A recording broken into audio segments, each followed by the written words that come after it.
They need your help. Right now, children and families that are affected by the war in the northern part of Nigeria, thousands have fled their homes. But the Good Samaritan Foundations are there helping our children and family in dangerous areas.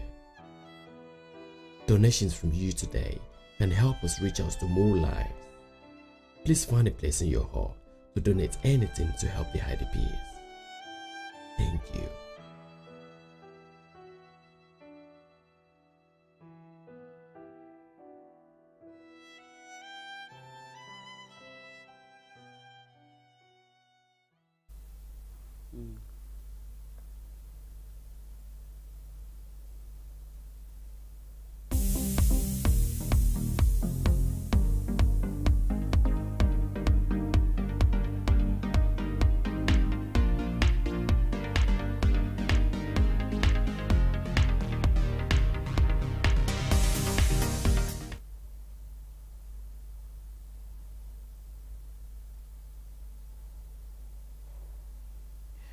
Good evening, viewers, and welcome to another edition of One with OtunbaHOO.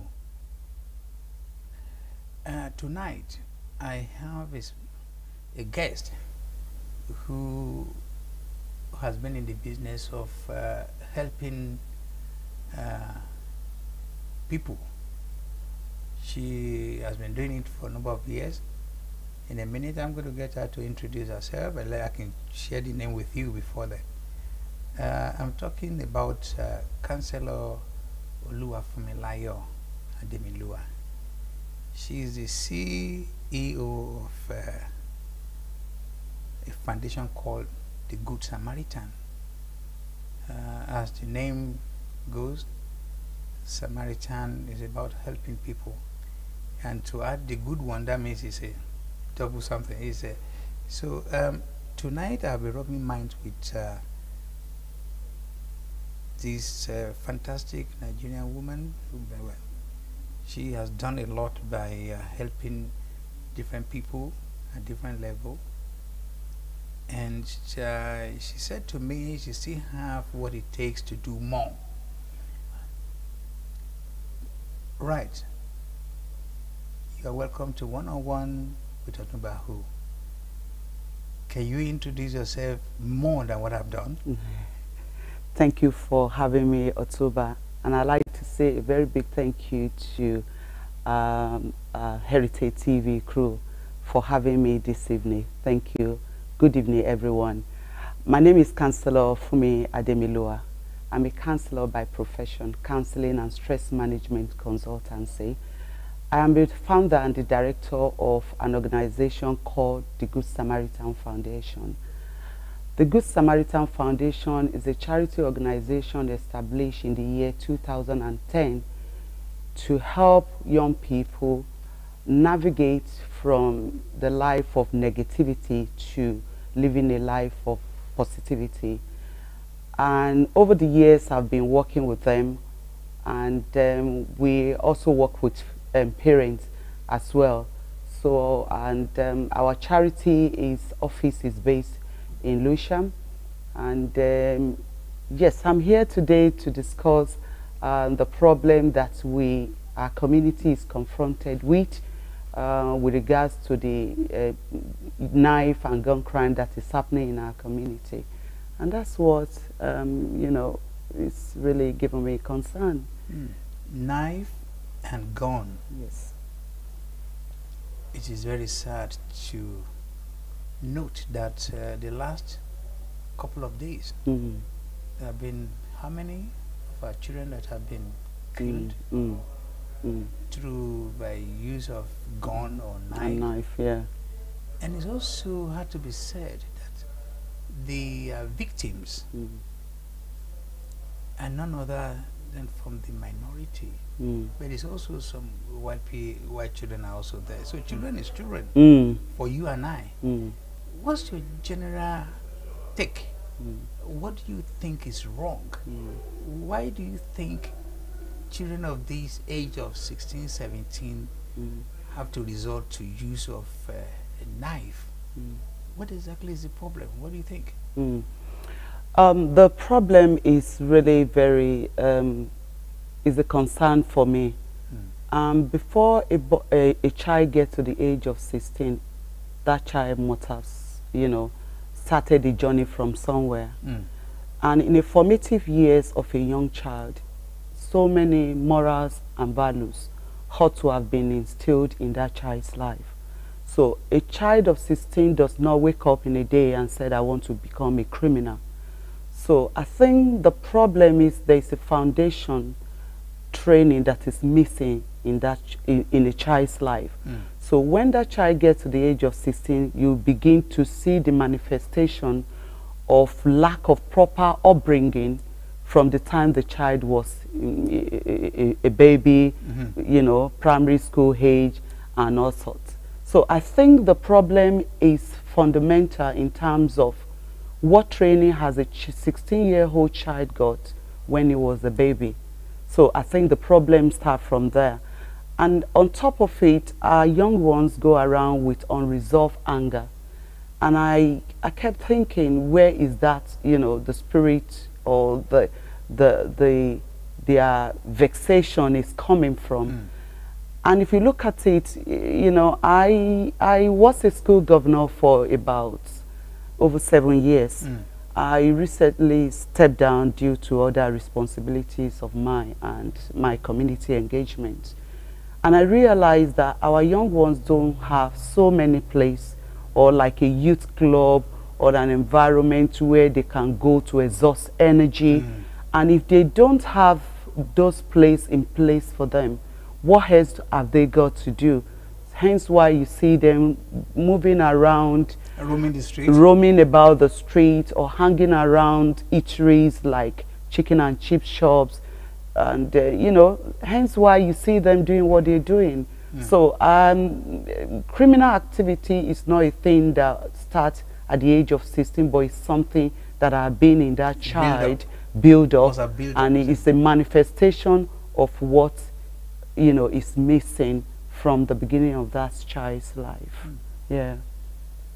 That's a very good history of probability of what could have culminated to a child resulting to wanting to gun down his peer, or wanting to kill his friend, or another person with knife. Most of these things are normally supposed to be a taboo, because you don't want to, you can't kill another human being. Absolutely. But like you rightly said, when you look at the possibility of a build-up of anger, so many things, maybe something that someone has been doing that is not right, but nobody is there to correct. What are the roles of parents? Are you saying the parents are to be blamed for this? Is that what you are saying? I wouldn't say outrightly that parents are to be blamed for this, but to a certain degree, I will agree that parents have not been doing enough to help our children, and mainly because we also need to put, food on the table for the children, and we tend to work around the clock, and we don't really, have the quality time to spend with our children. So, and if we leave a child to television to be trained, or if we leave a child to what is called Xbox game stations that the children are playing with to be trained, obviously the end result of that upbringing or training will be what we are seeing in our community today. So I think parents are doing to the best of their ability to ensure that their kids are well taken care of. But I think I'm encouraging them to pay more attention and create more time, with our children, which is the key.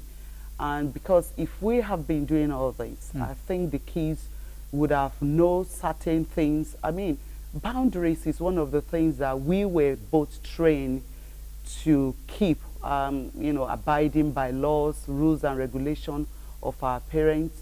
And if those are not there for the children to know when they get to the boundary, when to stop, obviously it would result to taking a knife and taking someone's life, or taking a knife and taking someone's life. It's very painful. And I must add to this that some of the children, what they do are not done out of, you know, maybe I would say they are not conscious of it. I would say they are impulsive, because many of those children, like peer pressure and some other things that they get involved in within the community, that is, you know, putting that pressure on them to do what they are doing. And I saw some of my youth, sometimes they come to me and say, "Oh, auntie, you don't understand our culture." And I said, "Make me to understand that culture." Which culture are they talking about? The culture here or the 21st century, the culture of this generation, the culture of UK. I understand I was brought up in Africa, in Nigeria, but I think I was brought up with certain, you know, culture and certain tradition. It does not include carrying guns. That it doesn't include taking people's life unnecessarily. So I think it's just we encouraging parents to create more time. I think it will help reduce and solve the problem of the youths. Now, it is a big problem for everybody. It is. Because people say, who feels it knows it. We are sitting down here as parents, and we now look at a situation of those who are recently lost their children. There's no winner in this business. The people, the parents that lost their children, and the people that whose children are the perpetrator of this crime, they are also not at rest. So now, in all this, where does the government comes in here? What do you think? Is it a case that the government has also not been doing enough? Because we hear every time you switch on the TV that is because there are not enough police on the street. Do you think government has not been doing enough? Or what do you think? Or do you think is the liberty, this behavior, is it being encouraged by government, or how? What do you think government should have been doing that they have not done, or what they should be doing now that they need to do? You and I know that the system in the UK is permissive to an extent, that parents don't have the power to exercise their right over their children. And I'm not saying that they don't have, the power is outrightly taken away from them. But if 80% of my power is taken away from me, it means I've got nothing left. So I think that we as a community, we as a family, and also to people within the community, we need to come together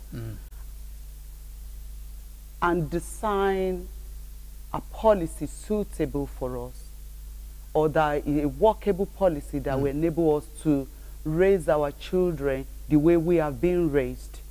When I was being raised by my mom, you know, certain rules and regulations have been laid by my parents, which I need to follow. And also at some point, you know, I will be told off, I will be disciplined in a very, you know, acceptable manner. But in the UK, all this power is being taken away from parents. Hence why parents are confused and they don't know what to do. So you're saying the 20% left is now being shared between the parents and the school? Yes. So that is even the teachers. They are confused, they don't know what to do. So it appears power has been taken away from parents, teachers, and given to our children. And then who do we turn to in this case? Right, the only thing we need to do is to, come together and put a policy, a workable policy. We are not abusers, because parents have been, you know, labeled as abusers. Yeah, some parents, yes. Because the argument of government is if you allowed parents to be too strict with the children, in some cases it has led to abuse. And but then again, the way things are now, you're right. There is a need for us to have a way of working together with the government to either probably review the existing laws. Or what do you think? Do you think that would make it, would that help? Absolutely, indeed, it will help, because even the police is also confused of what is going on right now. Imagine it, within the last 2-3 weeks, we've had, you know, a number of boys being killed through the use of gun or knife, and even the government is confused. They don't know what to do. So I think the point is that we parents in African community to come together and do something about this problem. I mean, it's a problem that needs a multi-systemic approach. It can't be left for police alone. It can't be left for government alone. We are all in it. We are all in it. We are all in it, because it saddens my heart seeing the numbers of people or young ones that are being killed in the recent time. It's very painful. And I can imagine how the parents of the lost ones are, you know, the emotional frustration that parents are going through, even the relative of those that are being killed to gun knife. It's very painful. So I think it's a thing that we all have to come together as a community. And this is a cry that I've been crying since 2009 when I first spotted it, because my business is based in the heart of Deptford. And I've seen young ones, even during school hours, roaming about. And I kept telling parents, let's come together and see what can be done to, you know, to educate our children in the way that would be, will give us peace of mind in the future. So it can't be left alone for the government. It cannot be one-man business. It cannot be. Now, I'm really forced now to narrow it down. It is not really the best of what I wanted to say, but I think it comes to this, that in the recent time, majority of the victims, or majority of the people that have been involved, both stabbed or stabbing or stabber or all that, are more of the ethnic minority. Why is it us? Why is it like that? Because again, I'm not trying to make it look like other, you know, other parts of the country are not involved in problems like this. But it's more of the African origin. Why is that? What exactly is wrong? Are we abusing the what they call the right? Are we overusing the right given to us? Because you're looking at, hardly you can find that more Syrians or more Japanese, more Chinese in this community, in this country, are victims like that, are killing each other. The rate our children are killing each other. What is different? What exactly is it that we are, what is causing it that it is our own children that is more involved in this? You understand what I'm... Absolutely. Yeah. I think basically majority of our young ones, I would say they are being too pampered, in the sense that they are taking the advantage of the permissive environment to behave the way they behave. And if you look at this percentage of the crime rate, is more in our community than other communities in the UK. Why? Because parents, like I rightly said, there is if the foundation is affected, there's actually nothing the righteous can do in this case. So in other words, the foundation that our children did not have is also what is translating to what we are saying today. I mean, Chinese children, I know quite a lot of them, even in my neighborhood in Deptford. A lot of Asians, a lot of other children from other communities. But it's the problem is rampant in African community. Because but why? What exactly is it called? It's You just talk about the foundation. Yes. What? When you say foundation, yes. yeah, what is different from the foundation of a Chinese child and or a Japanese or a Brazilian boy? Why is it?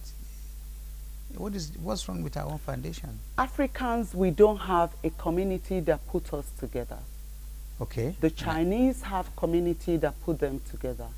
Even in therefore, they have like a center where all Chinese assembles to discuss probably what is affecting their community. Okay. Do we have such community in African, do we have such center or community in our environment? So it's one of the things that we need also, we as a family, look for a way to have a community where our children can be, you know, placed under a roof where mentors can have access to come and educate them, to mentor them. Children need mentoring, they need role models, they need quite a lot of things in their life.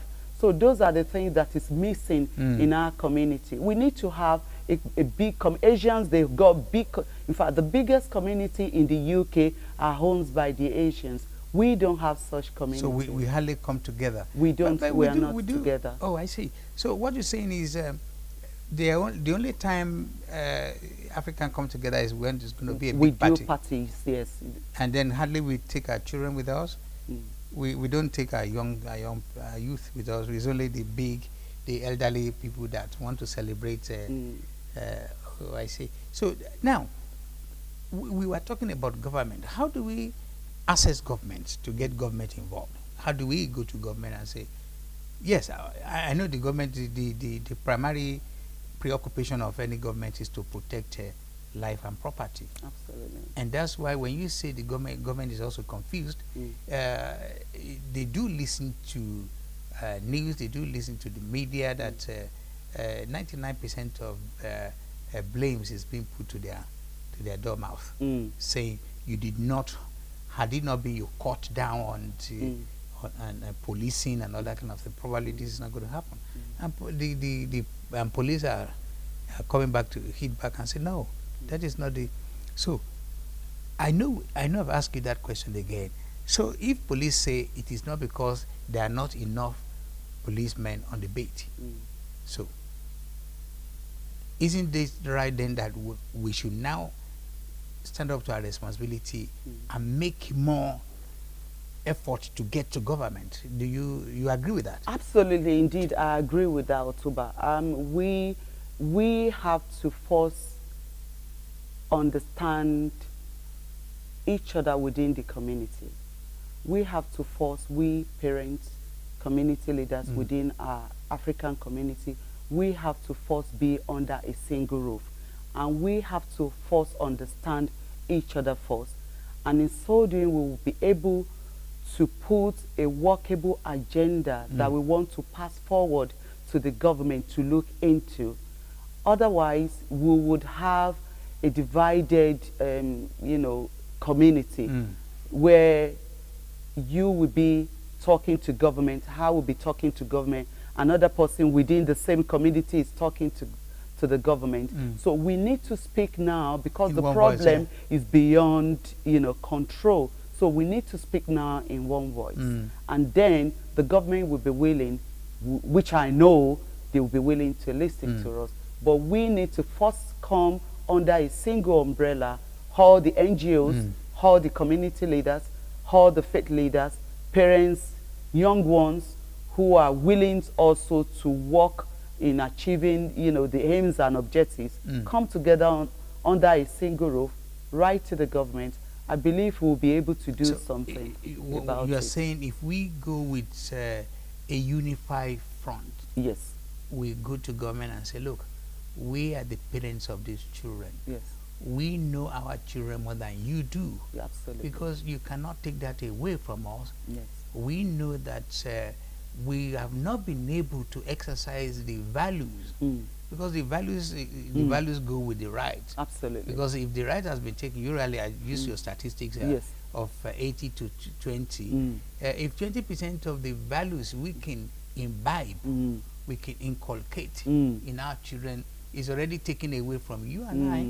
We are left with we have nothing left, and the 20% is also already shared with the school and some other authorities. So it is your considered opinion that we will have to do better by getting ourselves together. We have to, and I hope thousands and thousands of people watching this program who are origin of your area and my area will be listening. We consider it right that it is high time, because it is someone's else child yesterday. Yes.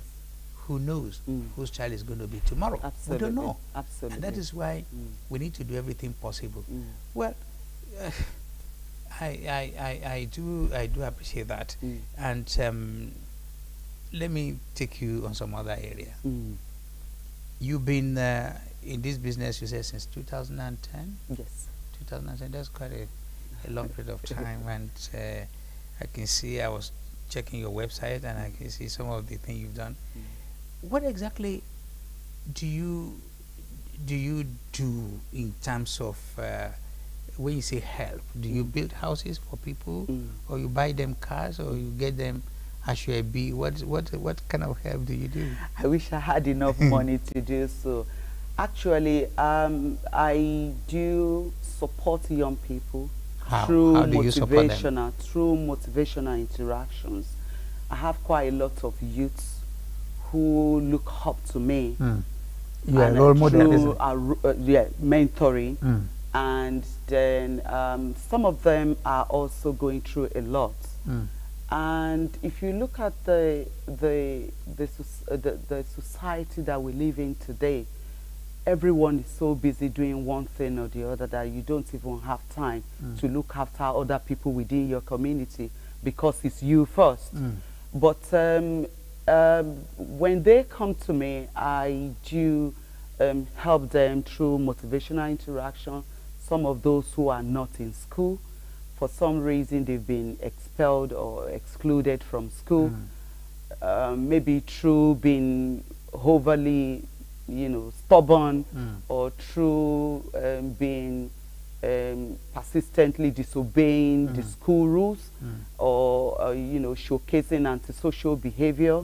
So those are the things that I'm involved in. And if I know any child that has been excluded from school, we need to ascertain if the exclusion is done properly, because some children have been excluded unjustly out of school. Oh, really? So if we know that, then it will be my job to find out from the school, with the permission of the parents, to find out the reason why the boy is being excluded, because it is not enough to say a child is stubborn, therefore it's not worth coming to school.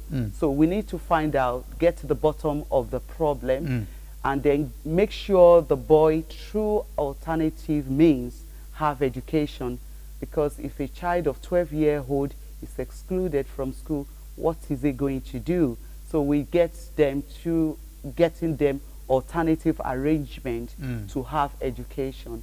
And I must add to this that some of our children also, I call them our children because I believe I'm a mother of a lot of children. So my children knows I'm not alone for them. So, some of them also don't have the strength to be in a mainstream school.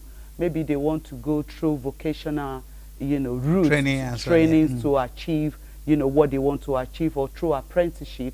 So that is the sort of work I do, and I give them advice to go through that, route to having their education. So that's what I do. Yeah, your route is, you come from a country called Nigeria. Are you, is it only in Europe or in the UK? Let's limit it to UK first.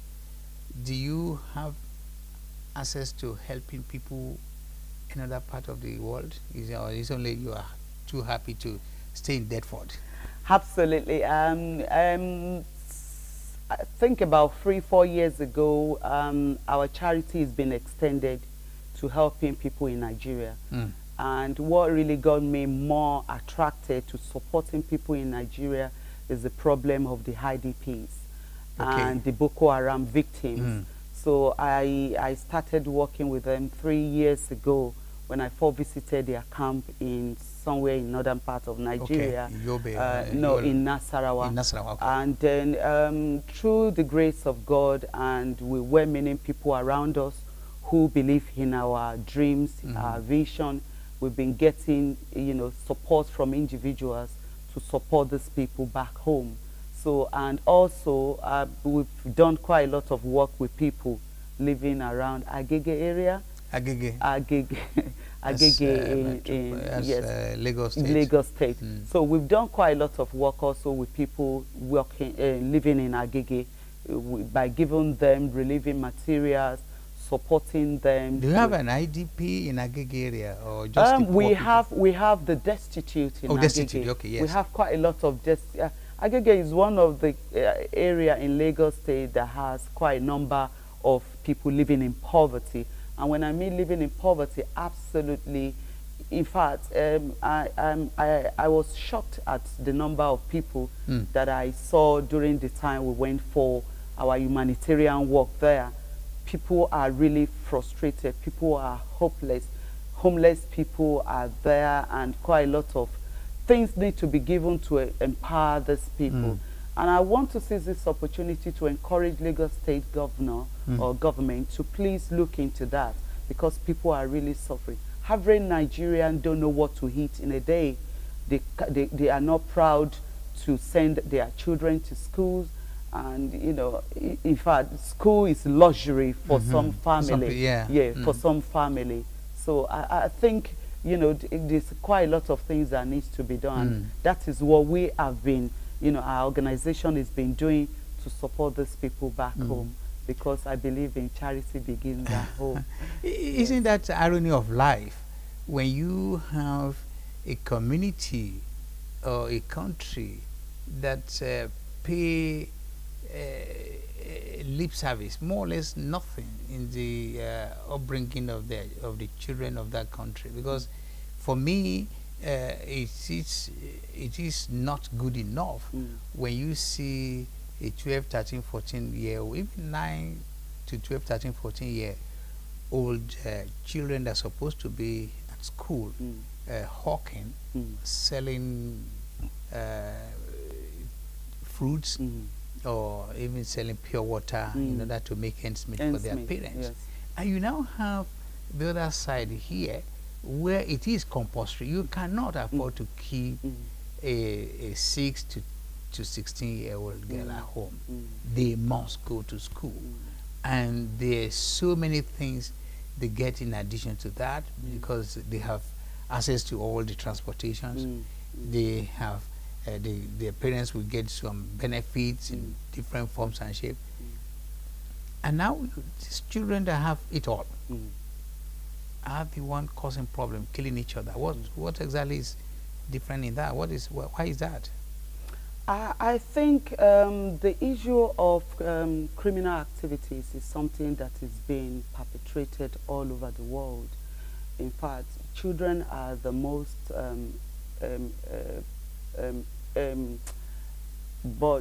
people they use to commit you know, crime in the whole world now. So what I'm saying is the only thing that the children in the UK are not sure of is because you know, the system is giving them everything they need, and whereas the children in Africa or in Nigeria, so to speak, who parents struggle before they could pay for their school fees or put meals on their table, are actually doing well. They appreciate they appreciate the effort of their parents. They appreciate the effort of probably, you know, family members who are also there to support them. So I think it's just, it is what it is, because life is just, you know. Maybe shall we say government should stop benefit here? Benefit to all this, because you know, like I know. Yes. You know, I started by saying there is a huge poverty here. Yes. Because the only way to find out is you stop all these benefits we all have access to. Yes. Yeah? If you stop that, then you will see that the poverty in Europe, crime rate will be very high. Will be very high. Yes. Well, finally, it is a year of politics in Nigeria, especially. I'm sure by this time of next year, we will either have the same government or another government, and majority of us, there's no way you can say you are not interested in politics, because we have relatives back home, and we know exactly that politics is something that is universal. Are you sympathetic to any of the politics or politicians back home? I actually am not a political minded person, but having said that, some of the, things that I believe in is doing the right thing. And, I believe in the power of common sense. We have laws, rules, regulation, policies across the country, and yet people are not following the rules and they are breaking the laws. So I believe do what is right and encourage those who are preparing to give their vote to whosoever they desire next year to give their vote to the right person, who would, be sensitive to address the problem of the country, and especially to somebody who would also include, children, because I believe the children, they occupy the biggest proportion of every country.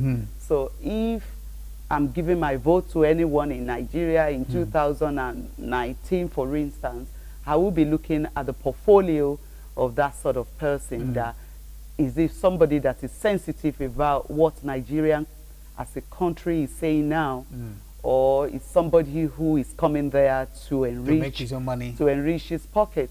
So that is my philosophy about politics. Politics, yeah. I just want them to do the right thing. So you are not really going to politics in any, not by in any imagination that you want to contest.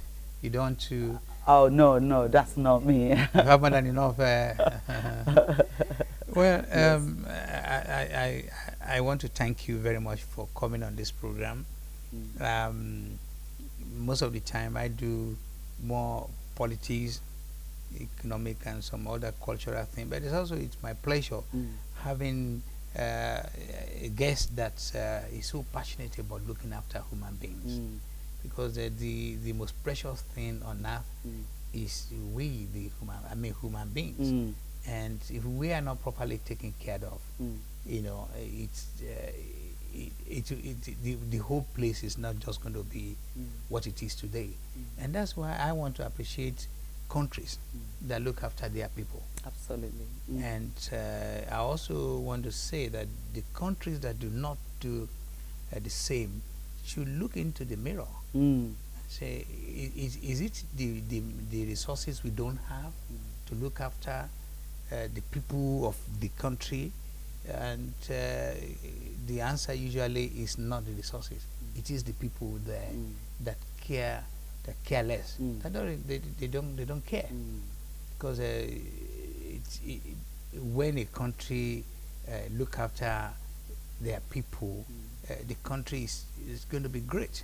It will do go places, and everybody will be happy there, even though there are a lot of unhappiness all over the world. I want to thank you again for coming. Thank you. And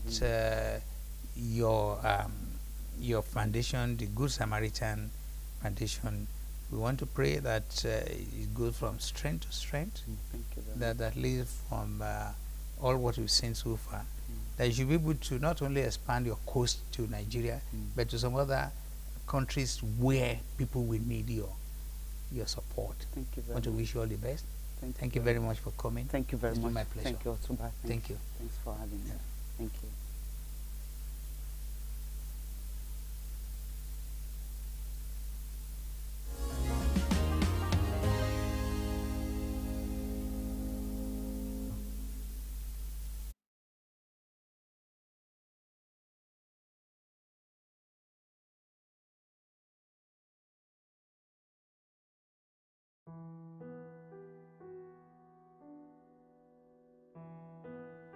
They need your help right now. Children and families that are affected by the war in the northern part of Nigeria. Thousands have fled their homes. But the Good Samaritan Foundations are out there helping our children and family in dangerous areas. Donations from you today can help us reach out to more lives. Please find a place in your heart to donate anything to help the IDPs. Thank you.